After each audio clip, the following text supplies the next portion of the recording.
पश्चिम बंगाल की सियासत में एक बार फिर हलचल तेज हो गई है। जिस नेता ने 6 दिसंबर को नई बाबरी मस्जिद की नींव रखकर देश भर में सियासी तूफान खड़ा कर दिया था, आज वही नेता फिर चर्चा में है। हम बात कर रहे हैं हुमायूं कबीर की। ममता बनर्जी की पार्टी से निकाले गए हुमायूं कबीर ने अपनी नई राजनीतिक पार्टी का ऐलान कर दिया है। सोमवार 22 दिसंबर को हुमायूं कबीर ने औपचारिक तौर पर नई पार्टी की घोषणा की।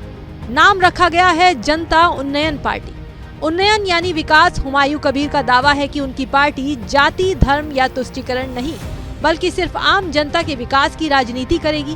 भरतपुर के विधायक कबीर ने आगामी चुनाव को लेकर अपने पत्ते भी खोले।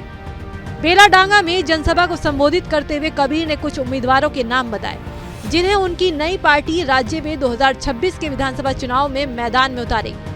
उनके मुताबिक वो मुर्शिदाबाद की 2 सीटों रेजीनगर और बेलडांगा से विधानसभा चुनाव लड़ेंगे।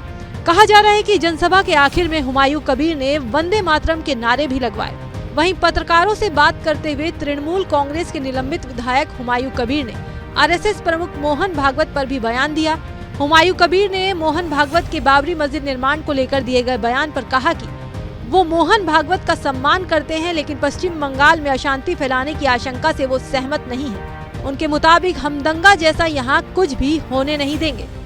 मोहन भागवत जी सारा भारत का राष्ट्रीय स्वयंसेवक का नेता है। उनको मैं सम्मान करते हैं, लेकिन वो जो असेसमेंट किया, जो यहाँ कोई दंगा होगी, कोई गड़बड़ होगी, कुछ होने नहीं देंगे। अभी तक कुछ गड़बड़ नहीं हुआ।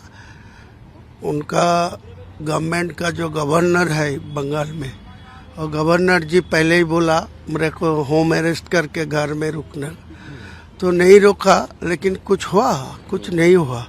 अब बड़ा सवाल ये है कि क्या हुमायूं कबीर की नई पार्टी ममता बनर्जी की मुस्लिम राजनीति को चुनौती दे पाएगी?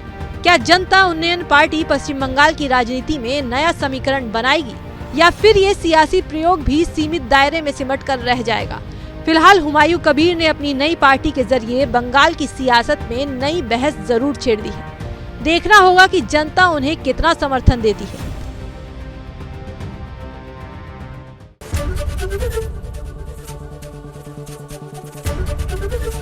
एबीपी गंगा, खबर आपकी, जुबान आपकी।